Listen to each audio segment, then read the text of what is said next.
1150. The Adventures of Sherlock Holmes by Sir Arthur Conan Doyle. Adventure 4. The Boscombe Valley Mystery. We were seated at breakfast one morning, my wife and I, when the maid brought in a telegram. It was from Sherlock Holmes, and ran in this way. Have you a couple of days to spare? Have just been wired for from the west of England in connection with the Boscombe Valley tragedy. Shall be glad if you will come with me. Air and scenery perfect. Leave Paddington by the 11:15. What do you say, dear? Said my wife, looking across at me. Will you go? I really don't know what to say. I have a fairly long list at present. Oh, Anstruther would do your work for you. You have been looking a little pale lately. I think that the change would do you good, and you are always so interested in Mr. Sherlock Holmes' cases. I should be ungrateful if I were not, seeing what I gain through one of them, I answered. But if I am to go, I must pack at once, for I have only half an hour. My experience of camp life in Afghanistan had at least had the effect of making me a prompt and ready traveler. My wants were few and simple, so that in less than the time stated I was in a cab with my valise rattling away to Paddington Station.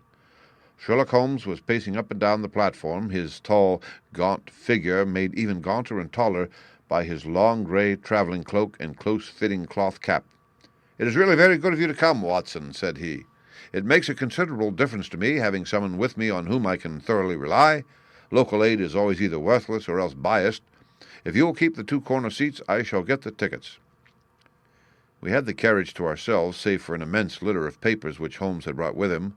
Among these he rummaged and read, with intervals of note-taking and of meditation, until we were past Reading. Then he suddenly rolled them all into a gigantic ball and tossed them up onto the rack.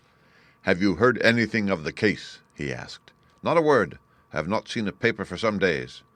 The London press has not had very full accounts. I have just been looking through all the recent papers in order to master the particulars.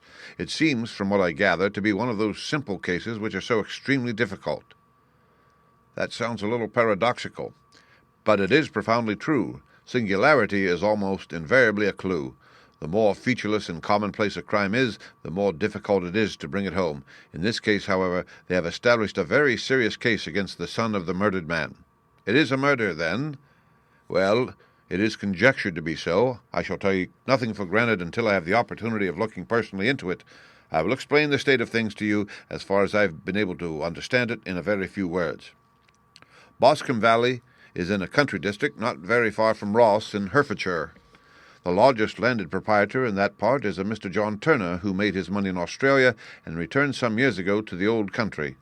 One of the farms which he held, that of Hatherley, was let to Mr. Charles McCarthy, who was also an ex-Australian. The men had known each other in the colony, so that it was not unnatural that when they came to settle down they should do so as near each other as possible. Turner was apparently the richer man, so McCarthy became his tenant, but still remained, it seems, upon terms of perfect equality, as they were frequently together. McCarthy had one son, a lad of 18, and Turner had an only daughter of the same age, but neither of them had wives living. They appeared to have avoided the society of the neighbouring English families, and to have led retired lives, though both the McCarthys were fond of sport and were frequently seen at the race meetings of the neighbourhood. McCarthy kept 2 servants, a man and a girl. Turner had a considerable household, some half-dozen at the least. That is as much as I have been able to gather about the families. Now for the facts. On June 3rd, that is, on Monday last, Mr. McCarthy left his house at Hatherley about 3 in the afternoon and walked down to the Boscombe Pool, which is a small lake formed by the spreading out of the stream which runs down the Boscombe Valley. He had been out with his serving man in the morning at Ross, and he had told the man that he must hurry, as he had an appointment of importance to keep at 3. From that appointment he never came back alive. From Hatherley farmhouse to the Boscombe Pool is a quarter of a mile, and 2 people saw him as he passed over this ground. One was an old woman whose name is not mentioned, and the other was William Crowder, a gamekeeper in the employ of Mr. Turner. Both these witnesses deposed that Mr. McCarthy was walking alone. The gamekeeper adds that within a few minutes of his seeing Mr. McCarthy pass, he had seen his son, Mr. James McCarthy, going the same way with a gun under his arm. To the best of his belief, the father was actually in sight at the time, and the son was following him. He thought no more of the matter until he heard in the evening of the tragedy that had occurred. The 2 McCarthys were seen after the time when William Crowder, the gamekeeper, lost sight of them. The Boscombe Pool is a thickly wooded round, with just a fringe of grass and of reeds round the edge. A girl of 14, Patience Moran, who is the daughter of the lodge-keeper of the Boscombe Valley estate, was in one of the woods picking flowers. She states that while she was there, she saw at the border of the wood and close by the lake Mr. McCarthy and his son, and that they appeared to be having a violent quarrel. She heard Mr. McCarthy the elder using very strong language to his son, and she saw the latter raise up his hand as if to strike his father. She was so frightened by their violence that she ran away and told her mother when she reached home that she had left the two McCarthys quarrelling near Boscombe Pool, and that she was afraid that they were going to fight. She had hardly said the words when young Mr. McCarthy came running up to the lodge to say that he had found his father dead in the wood and to ask for the help of the lodge-keeper. He was much excited, without either his gun or his hat, and his right hand and sleeve were observed to be stained with fresh blood. On following him, they found the dead body stretched out upon the grass beside the pool. The head had been beaten in by repeated blows of some heavy and blunt weapon. Their injuries were such as might very well have been inflicted by the butt end of his son's gun, which was found lying on the grass within a few paces of the body. Under these circumstances, the young man was instantly arrested, and a verdict of wilful murder having been returned at the inquest on Tuesday, he was on Wednesday brought before the magistrates at Ross, who have referred the case to the next assizes. Those are the main facts of the case as they came out before the coroner and the police court. I could hardly imagine a more damning case, I remarked. If ever circumstantial evidence pointed to a criminal, it does so here. Circumstantial evidence is a very tricky thing, answered Holmes thoughtfully. It may seem to point very straight to one thing, but if you shift your own point of view a little, you may find it pointing in an equally uncompromising manner to something entirely different. It must be confessed, however, that the case looks exceedingly grave against the young man, and it is very possible that he is indeed the culprit. There are several people in the neighborhood, however, and among them Miss Turner, the daughter of the neighboring landowner, who believe in his innocence, and who have retained Lestrade, whom you may recollect in connection with the study in scarlet, to work out the case in his interest.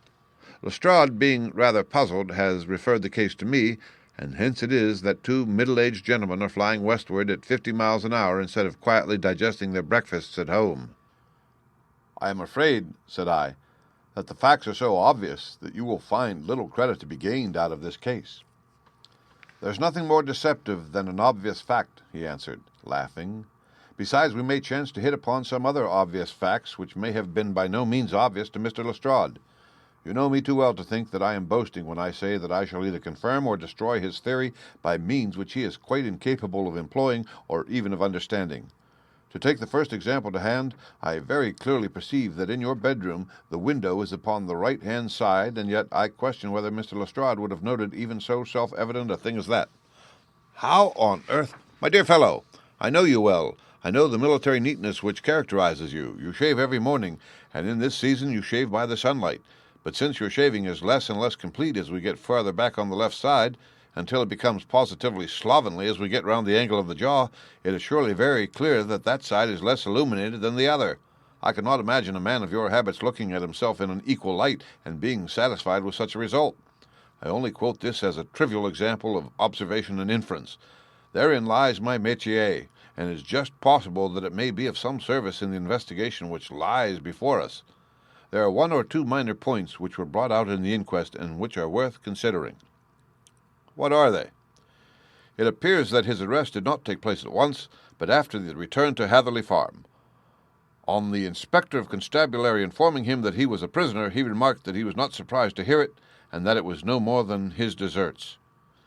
This observation of his had the natural effect of removing any traces of doubt which might have remained in the minds of the coroner's jury. It was a confession, I ejaculated. No, for it was followed by a protestation of innocence. Coming on top of such a damning series of events, it was at least a most suspicious remark. On the contrary, said Holmes, it is the brightest rift which I can at present see in the clouds. However innocent he might be, he could not be such an absolute imbecile as to not see that the circumstances were very black against him. Had he appeared surprised at his own arrest or feigned indignation at it, I should have looked upon it as highly suspicious, because such surprise or anger would not be natural under the circumstances, and yet might appear to be the best policy to a scheming man. His frank acceptance of the situation marks him as either an innocent man or else as a man of considerable self-restraint and firmness. As to his remark about his deserts, It was also not unnatural if you consider that he stood beside the dead body of his father, and that there is no doubt that he had that very day so far forgotten his filial duty as to bandy words with him, and even, according to the little girl whose evidence is so important, to raise his hand as if to strike him. This self-reproach and contrition which are displayed in this remark appeared to me to be the signs of a healthy mind rather than of a guilty one. I shook my head. Many men have been hanged on far less slighter evidence, I remarked. So they have, and many men have been wrongfully hanged. What is the young man's own account of the matter? It is, I am afraid, not very encouraging to his supporters, though there are one or two points in it which are suggestive. You will find it here, and may read it for yourself. He picked out from his bundle a copy of the local Herefordshire paper, and having turned down the sheet, he pointed out the paragraph in which the unfortunate young man had given his own statement of what had occurred. I settled myself down in the corner of the carriage and read it very carefully. It ran in this way. Mr. James McCarthy, the only son of the deceased, was then called and gave evidence as follows. I had been away from home for 3 days at Bristol, and had only just returned upon the morning of last Monday, the 3rd. My father was absent from home at the time of my arrival, and I was informed by the maid that he had driven over to Ross with John Cobb, the groom. Shortly after my return, I heard the wheels of his trap in the yard, and, looking out of my window, I saw him get out and walk rapidly out of the yard, though I was not aware in which direction he was going. I then took my gun and strolled out in the direction of the Boscombe pool, with the intention of visiting the rabbit warren, which is upon the other side. On my way I saw William Crowder, the gamekeeper, as he had stated in his evidence, but he is mistaken in thinking that I was following my father. I had no idea that he was in front of me. When about 100 yards from the pool, I heard a cry of "Coo-ee!" which was a usual signal between my father and myself. I then hurried forward and found him standing by the pool. He appeared to be much surprised at seeing me, and asked me rather roughly what I was doing there. A conversation ensued, which led to high words and almost to blows, for my father was a man of a very violent temper. Seeing that his passion was becoming ungovernable, I left him and returned towards Heatherley Farm. I had not gone more than 150 yards, however, when I heard a hideous outcry behind me, which caused me to run back again. I found my father expiring upon the ground with his head terribly injured. I dropped my gun and held him in my arms, but he almost instantly expired. I knelt beside him for some minutes, and then made my way to Mr. Turner's lodge-keeper, his house being the nearest, to ask for assistance. I saw no one near my father when I returned, and I have no idea how he came by his injuries. He was not a popular man, being somewhat cold and forbidding in his manners, but he had, as far as I know, no active enemies. I know nothing further of the matter.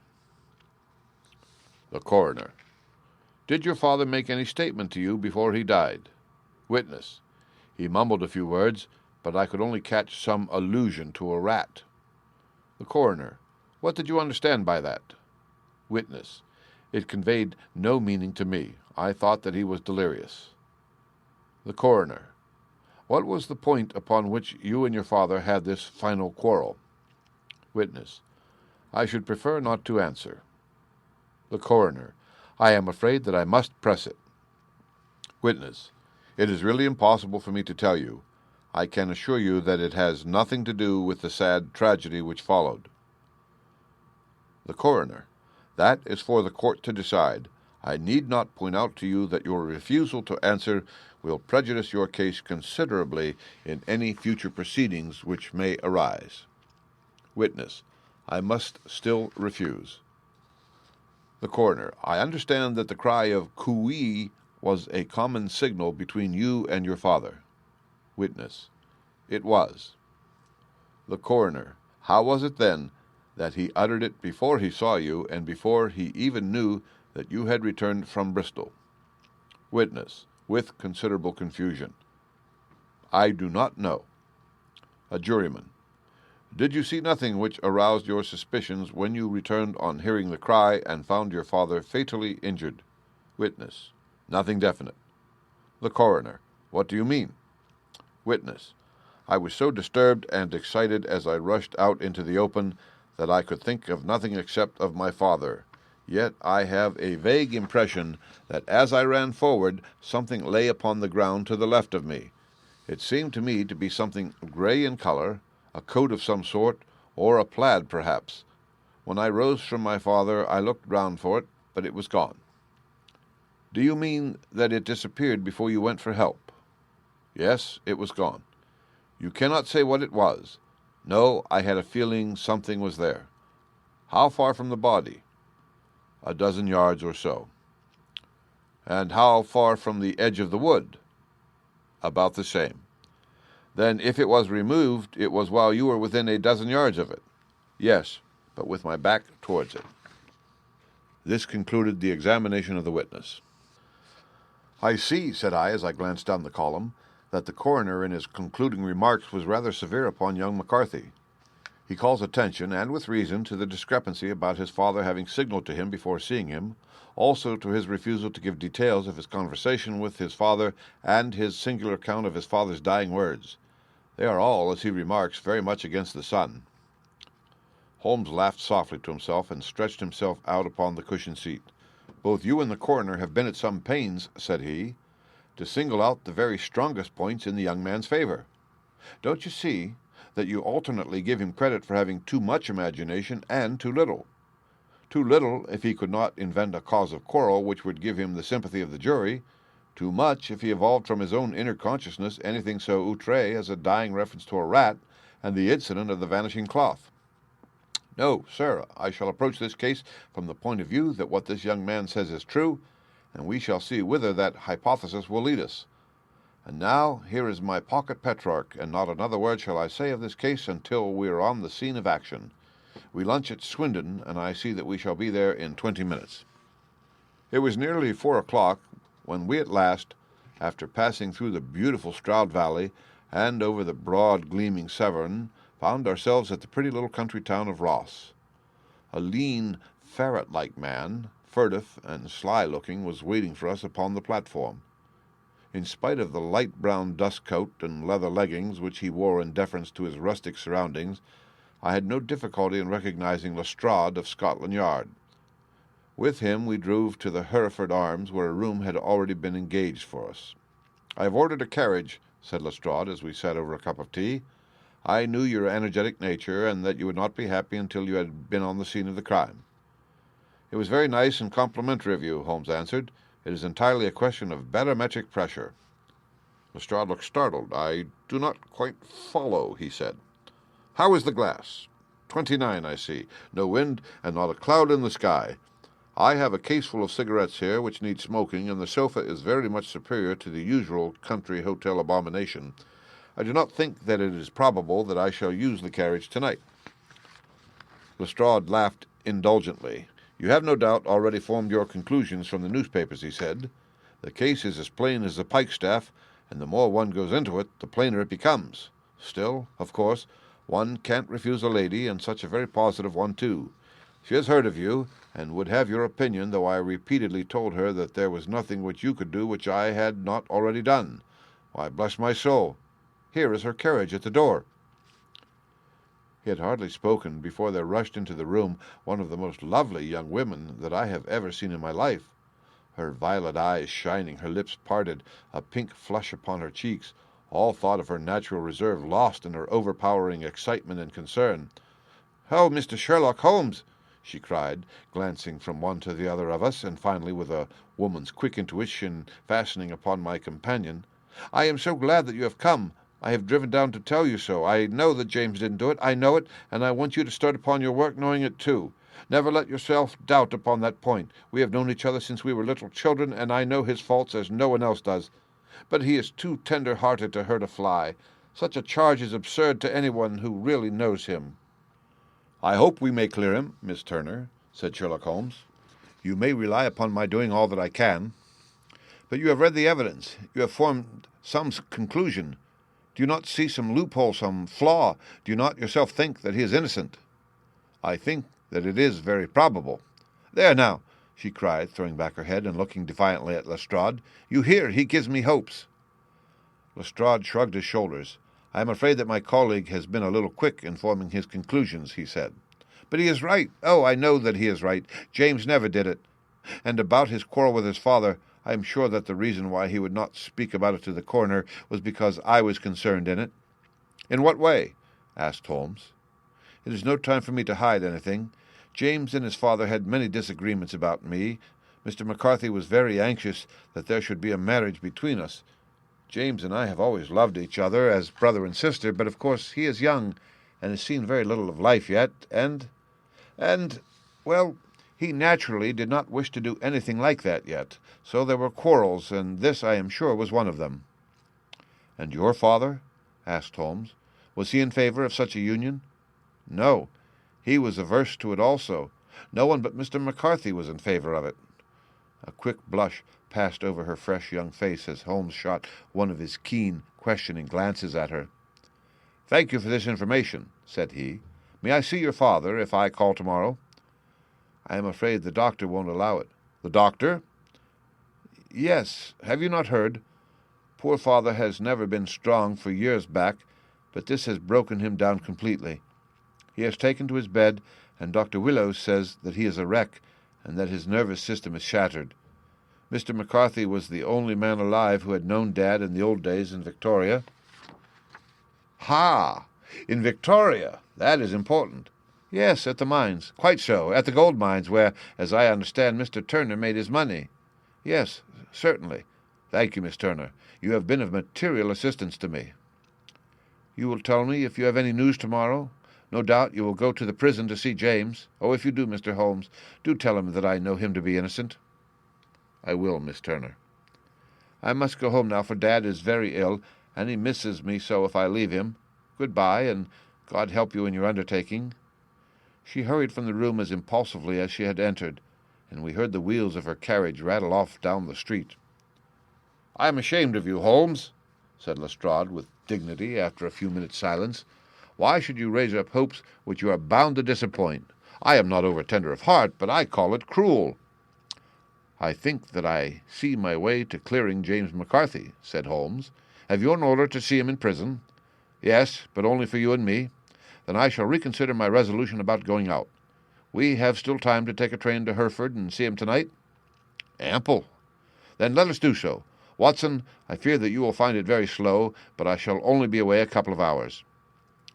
I walked down to the station with them, and then wandered through the streets of the little town, finally returning to the hotel, where I lay upon the sofa and tried to interest myself in a yellow-backed novel. The puny plot of the story was so thin, however, when compared to the deep mystery through which we were groping, and I found my attention wander so continually from the action to the fact, that I at last flung it across the room and gave myself up entirely to a consideration of the events of the day. Supposing that this unhappy young man's story were absolutely true, then what hellish thing, what absolutely unforeseen and extraordinary calamity could have occurred between the time when he parted from his father and the moment when, drawn back by his screams, he rushed into the glade? It was something terrible and deadly. What could it be? Might not the nature of the injuries reveal something to my medical instincts? I rang the bell and called for the weekly county paper, which contained a verbatim account of the inquest. In the surgeon's deposition, it was stated that the posterior third of the left parietal bone and the left half of the occipital bone had been shattered by a heavy blow from a blunt weapon. I marked the spot upon my own head. Clearly such a blow must have been struck from behind. That was to some extent in favor of the accused, as when quarreling he was face to face with his father. Still, it did not go for very much, for the older man might have turned his back before the blow fell. Still, it might be worth while to call Holmes' attention to it. Then there was the peculiar dying reference to a rat. What could that mean? It could not be delirium. A man dying from a sudden blow does not commonly become delirious. No, it was more likely to be an attempt to explain how he met his fate. But what could it indicate? I cudgelled my brains to find some possible explanation. And then the incident of the grey cloth seen by young McCarthy. If that were true, the murderer must have dropped some part of his dress, presumably his overcoat, in his flight, and must have had the hardihood to return and carry it away at the instant when the son was kneeling with his back turned not a dozen paces off. What a tissue of mysteries and improbabilities the whole thing was! I did not wonder at Lestrade's opinion, and yet I had so much faith in Sherlock Holmes' insight that I could not lose hope as long as every fresh fact seemed to strengthen his conviction of young McCarthy's innocence. It was late before Sherlock Holmes returned. He came back alone, for Lestrade was staying in lodgings in the town. "The glass still keeps very high," he remarked as he sat down. "It is of importance that it should not rain before we are able to go over the ground. On the other hand, a man should be at his very best and keenest for such nice work as that, and I did not wish to do it when fagged by a long journey. I have seen young McCarthy." "And what did you learn from him?" "Nothing." "Couldn't he throw no light?" "None at all. I was inclined to think that at one time that he knew who had done it and was screening him or her, but I am convinced now that he is as puzzled as everyone else. He's not a very quick-witted youth, though comely to look at, and, I should think, sound at heart." "I cannot admire his taste," I remarked, "if it is indeed a fact that he was averse to a marriage with so charming a young lady as this Miss Turner." "Ah, thereby hangs a rather painful tale. This fellow is madly, insanely in love with her. But some 2 years ago, when he was only a lad, and before he really knew her, for she had been away 5 years at a boarding school, what does the idiot do but get into the clutches of a barmaid in Bristol and marry her at a registry office? No one knows a word of the matter, but you can imagine how maddening it must be to him to be upbraided for not doing what he would give his very eyes to do, but what he knows to be absolutely impossible. It was sheer frenzy of this sort which made him throw his hands up into the air when his father at their last interview was goading him on to propose to Miss Turner. On the other hand, he had no means of supporting himself and his father, who was by all accounts a very hard man, who would have thrown him over utterly had he known the truth. It was with his barmaid wife that he had spent the last 3 days in Bristol, and his father did not know where he was. Mark that point. It is of importance. Good has come out of evil, however, for the barmaid, finding from the papers that he is in serious trouble and likely to be hanged, has thrown him over utterly and has written to him to say that she has a husband already in the Bermuda dockyard, so that there is really no tie between them. I think that bit of news has consoled young McCarthy for all that he has suffered. But if he is innocent, who has done it?" "Ah, who? I would call your attention very particularly to 2 points. One is that the murdered man had an appointment with someone at the pool, and that the someone could not have been his son, for his son was away, and he did not know when he would return. The second is that the murdered man was heard to cry "Coo-ee" before he knew that his son had returned. Those are the crucial points upon which the case depends. And now let us talk about George Meredith, if you please, and we shall leave all minor matters until tomorrow." There was no rain, as Holmes had foretold, and the morning broke bright and cloudless. At 9 o'clock Lestrade called for us with the carriage, and we set off for Hatherley Farm and the Boscombe pool. "There is serious news this morning," Lestrade observed. "It is said that Mr. Turner of the Hall is so ill that his life is despaired of." "An elderly man, I presume," said Holmes.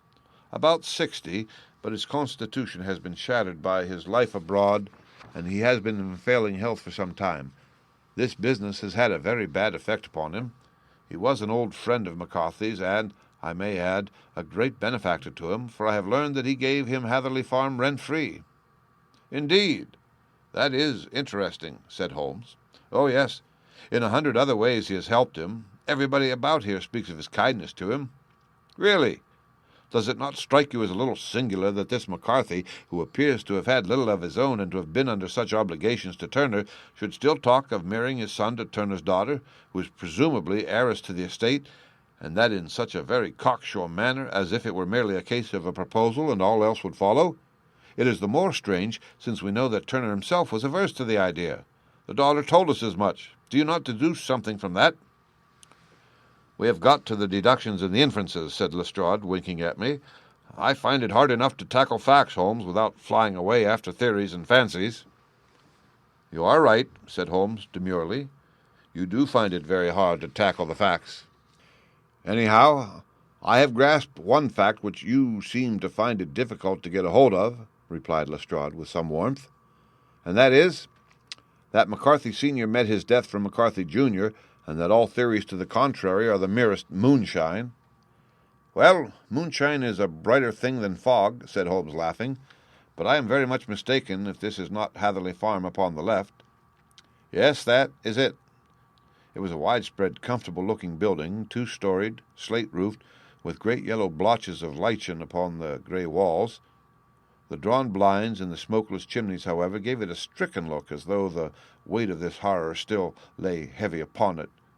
We called at the door when the maid, at Holmes' request, showed us the boots which her master wore at the time of his death, and also a pair of the son's, though not the pair which he had then had. Having measured these very carefully from 7 or 8 different points, Holmes desired to be led to the courtyard, from which we all followed the winding track which led to Boscombe Pool. Sherlock Holmes was transformed when he was hot upon such a scent as this.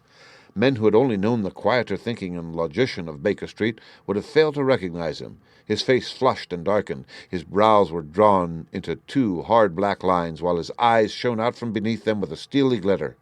His face was bent downward, his shoulders bowed, his lips compressed, and the veins stood out like whipcord in his long, sinewy neck. His nostrils seemed to dilate with a purely animal lust for the chase, and his mind was so absolutely concentrated upon the matter before him that a question or remark fell unheeded upon his ears, or, at the most, only provoked a quick, impatient snarl in reply. Swiftly and silently he made his way along the track, which ran through the meadows, and so, by way of the woods, to the Boscombe Pool. It was damp, marshy ground, as is all that district, and there were marks of many feet, both upon the path and amid the short grass which bounded it on either side. Sometimes Holmes would hurry on, sometimes stop dead, and once he made quite a little detour into the meadow. Lestrade and I walked behind him, the detective indifferent and contemptuous, while I watched my friend with the interest which sprang from the conviction that every one of his actions was directed towards a definite end. The Boscombe Pool, which is a little reed-girt sheet of water some 50 yards across, is situated at the boundary between the Hatherley farm and the private park of the wealthy Mr. Turner. Above the woods which lined it upon the farther side, we could see the red jutting pinnacles which marked the site of the rich landowner's dwelling. On the Hatherley side of the pool the woods grew very thick, and there was a narrow belt of sodden grass 20 paces across between the edge of the trees and the reeds which lined the lake.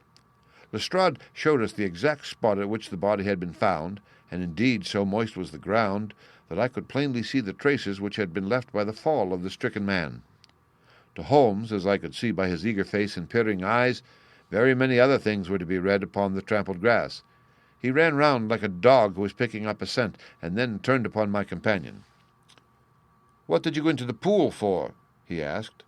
"I fished about with a rake. I thought there might be some weapon or other trace. But how on earth—" "Oh, tut-tut, I have no time. That left foot of yours with its inward twist is all over the place. A mole could trace it, and there it vanishes among the reeds. Oh, how simple it would all have been had I been here before they came like a herd of buffalo and wallowed all over it. Here is where the party with the lodge-keeper came, and they have covered all tracks for 6 or 8 feet round the body. But here are 3 separate tracks of the same feet." He drew out a lens and lay down upon his waterproof to have a better view, talking all the time rather to himself than to us. "These are young McCarthy's feet. Twice he was walking, and once he ran swiftly, so that the soles are deeply marked and the heels hardly visible. That bears out his story. He ran when he saw his father on the ground. Then here are the father's feet as he paced up and down. What is this, then? It is the butt end of the gun as the son stood listening. And this? Ha! What have we here? Tiptoes! Tiptoes! Square, too. Quite unusual boots. They come, they go, they come again. Of course. That was for the cloak. Now, where did they come from?" He ran up and down, sometimes losing, sometimes finding the track, until we were well within the edge of the wood, and under the shadow of a great beech, the largest tree in the neighbourhood. Holmes traced his way to the farther side of this, and lay down once more upon his face with a little cry of satisfaction. For a long time he remained there, turning over the leaves and dried sticks, gathering up what seemed to me to be dust into an envelope, and examining with his lens not only the ground, but even the bark of the tree as far as he could reach. A jagged stone was lying among the moss, and this also he carefully examined and retained. Then he followed a pathway through the wood until he came to the high road, where all traces were lost. "It has been a case of considerable interest," he remarked, returning to his natural manner. "I fancy that this grey house on the right must be the lodge. I think that I will go in and have a word with Moran, and perhaps write a little note. Having done that, we may drive back to our luncheon." "You may walk to the cab. and I shall be with you presently." It was about 10 minutes before we regained our cab and drove back into Ross, Holmes still carrying with him the stone which he had picked up in the wood. "This may interest you, Lestrade," he remarked, holding it out. "The murder was done with it." "I see no marks." "There are none." "How do you know, then?" "The grass was growing under it. It had only lain there a few days. There was no sign of a place whence it had been taken. It corresponds with the injuries. There is no sign of any other weapon." "And the murderer?" "Is a tall man, left-handed, limps with the right leg, wears thick-soled shooting boots and a grey cloak, smokes Indian cigars, uses a cigar holder, and carries a blunt penknife in his pocket. There are several other indications, but these may be enough to aid us in our search." Lestrade laughed.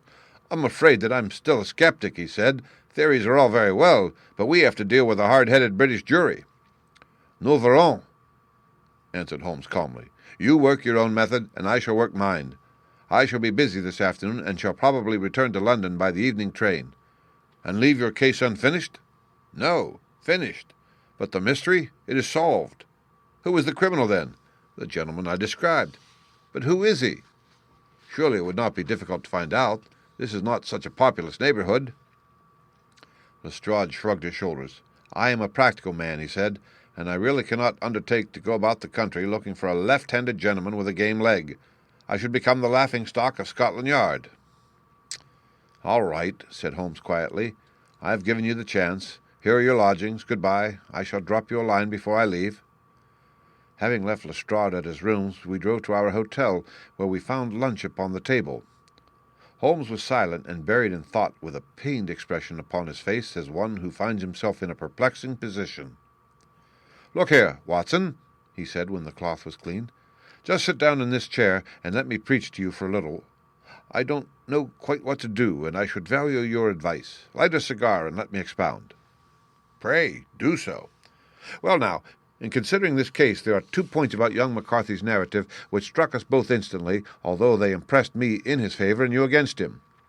One was the fact that his father should, according to his account, cry "Coo-ee" before seeing him. The other was his singular dying reference to a rat. He mumbled several words, you understand, but that was all that caught the son's ears. Now, from this double point our research must commence, and we will begin it by presuming that what the lad says is absolutely true. What of this coo-ee, then? Well, obviously it could not have been meant for the son. The son, as far as he knew, was in Bristol. It was mere chance that he was within earshot. The coo-ee was meant to attract the attention of whoever it was that he had the appointment with. But coo-ee is a distinctly Australian cry, and one which is used between Australians. There is a strong presumption that the person whom McCarthy expected to meet him at Boscombe Pool was someone who had been in Australia. What of the rat, then? Sherlock Holmes took a folded paper from his pocket and flattened it out on the table. "This is a map of the colony of Victoria," he said. "I wired to Bristol for it last night." He put his hand over part of the map. "What do you read?"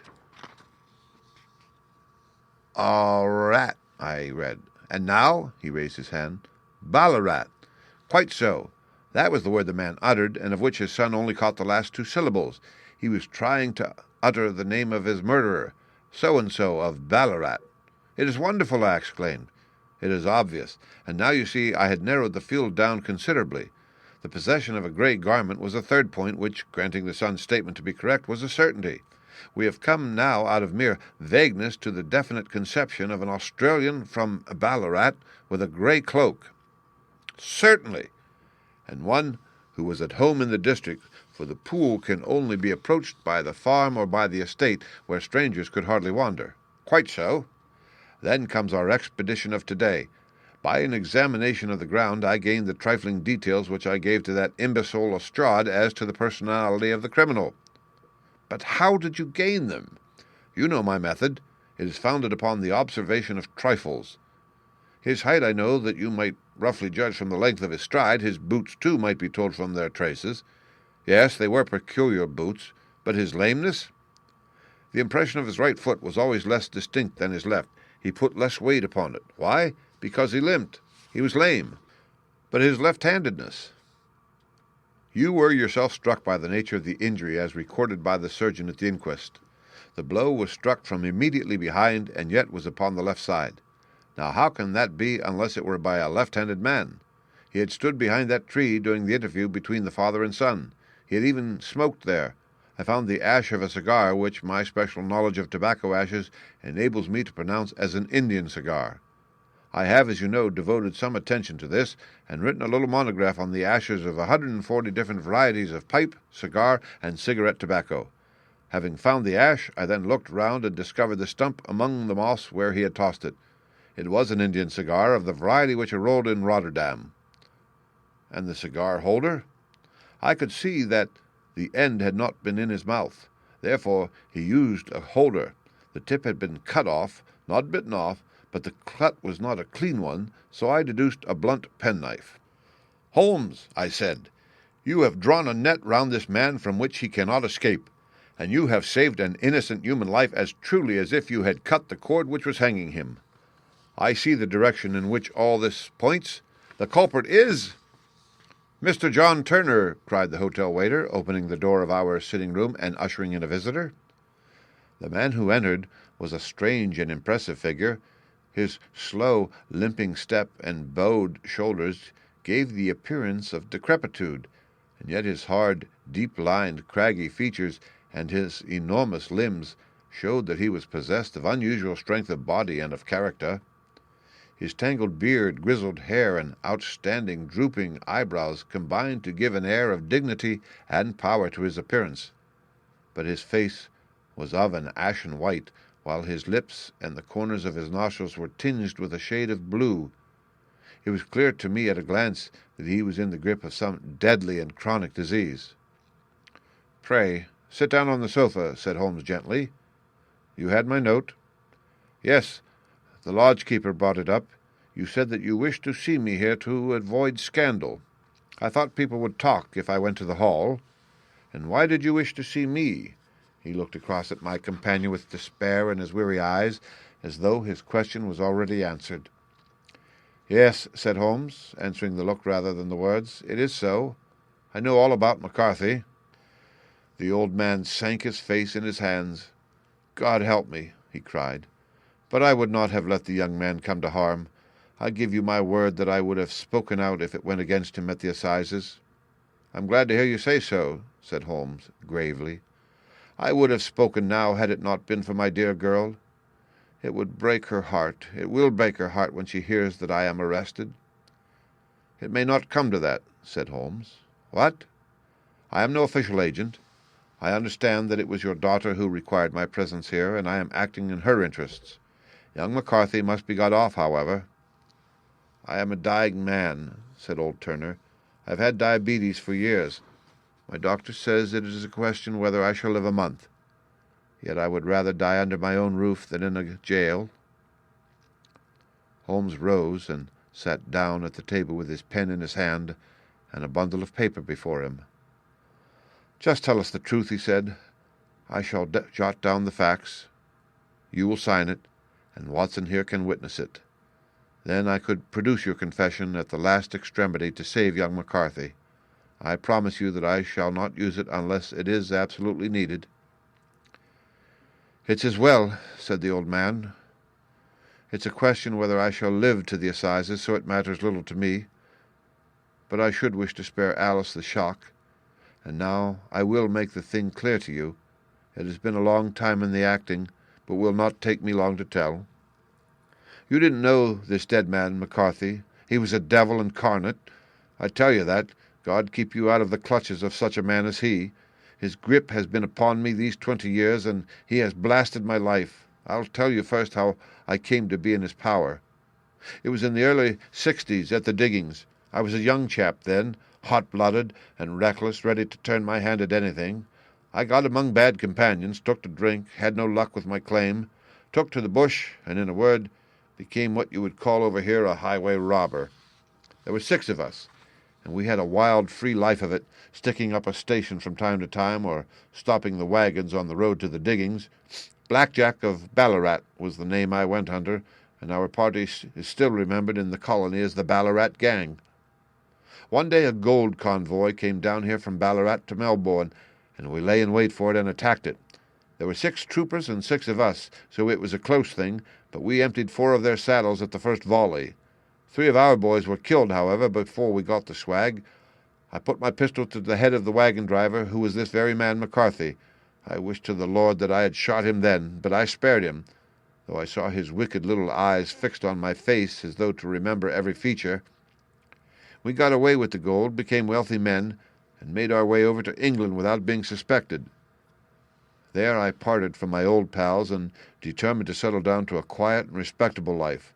I bought this estate, which chanced to be in the market, and I set myself to do a little good with my money.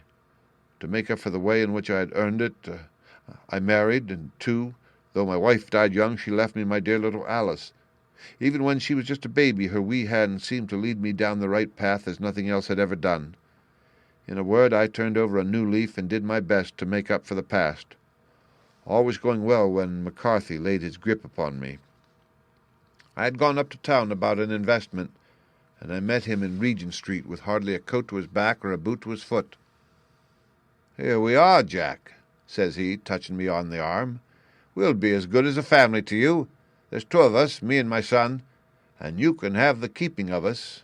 If you don't, it's a fine law-abiding country is England, and there's always a policeman within hail."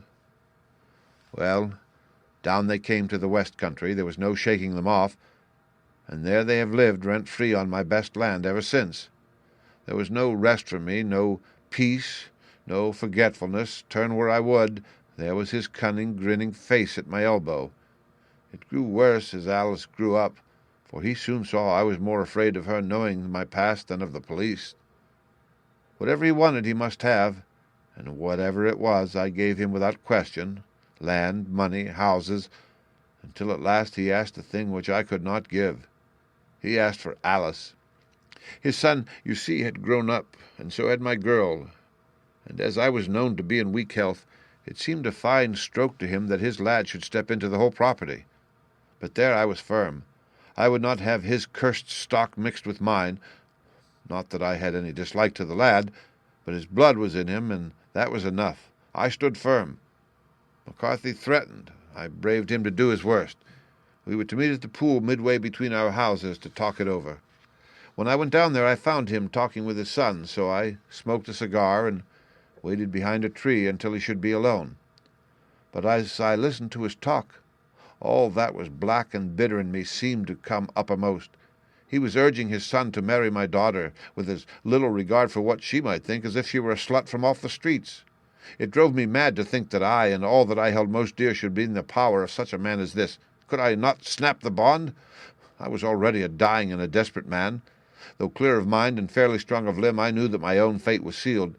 But my memory and my girl? Both could be saved if I could but silence that foul tongue. I did it, Mr. Holmes. I would do it again. Deeply as I have sinned, I have led a life of martyrdom to atone for it. But that my girl should be entangled in the same meshes which held me was more than I could suffer. I struck him down with no more compunction than if he had been some foul and venomous beast. His cry brought back his son, but I had gained the cover of the wood, though I was forced to go back to fetch the cloak which I had dropped in my flight. That is the true story, gentlemen, of all that has occurred. Well, it is not for me to judge you, said Holmes, as the old man signed the statement which had been drawn out. I pray that we may never be exposed to such a temptation. I pray not, sir. And what do you intend to do? In view of your health, nothing. You are yourself aware that you will soon have to answer for your deed at a higher court than the assizes. I will keep your confession, and if McCarthy is condemned, I shall be forced to use it. If not, it shall never be seen by mortal eye, and your secret, whether you be alive or dead, shall be safe with us. Farewell, then, said the old man solemnly. Your own deathbeds, when they come, will be the easier for the thought of the peace which you have given to mine. Tottering and shaking in all his giant frame, he stumbled slowly from the room. God help us, said Holmes after a long silence. Why does fate play such tricks with poor, helpless worms? I never hear of such a case as this that I do not think of Baxter's words and say, There, but for the grace of God, goes Sherlock Holmes. James McCarthy was acquitted at the assizes on the strength of a number of objections which had been drawn out by Holmes and submitted to the defending counsel. Old Turner lived for 7 months after our interview, but he is now dead, and there is every prospect that the son and daughter may come to live happily together in ignorance of the black cloud which rests upon their past. The End. Read by Rick Kishner for Lit2Go on the web at fcit.usf.edu.